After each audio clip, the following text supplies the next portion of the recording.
ராமநாதபுரம் மாவட்டம் பரமக்குடி அருகே ராதாபுலி கிராமத்தில் அமைந்துள்ள பிரசித்தி பெற்ற ஸ்ரீ தடியார் உடையவர் ஐயனார் திருக்கோயில் 17ஆம் ஆண்டு வருடாபிஷேக விழா சிறப்பாக நடைபெற்றது. இக்கோயிலில் ஒவ்வொரு வருடம் வருடாபிஷேகம் நடைபெறுவது வழக்கம். இதன்படி இந்த ஆண்டு 17ஆம் ஆண்டு வருடாபிஷேக விழா நடைபெற்றது. அதிகாலை முதல் தொடங்கிய விழாவானது யாகசாலை பூஜை, கும்ப பூஜை மற்றும் மகா பூர்ணாகதி நடைபெற்றது.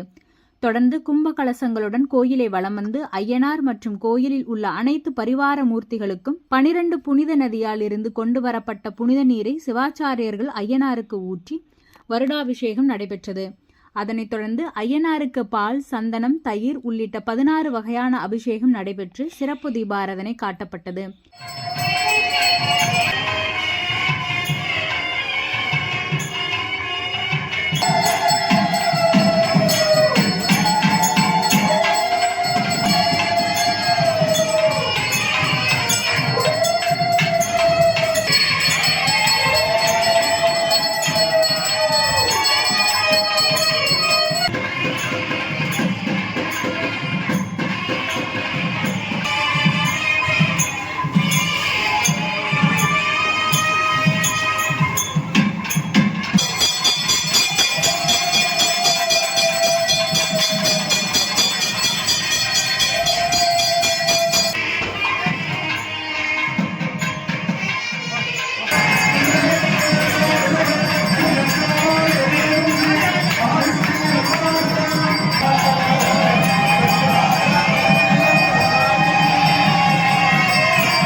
இதனையடுத்து கோயில் வளாகத்தில் பக்தர்களுக்கு அன்னதானம் நடைபெற்றது.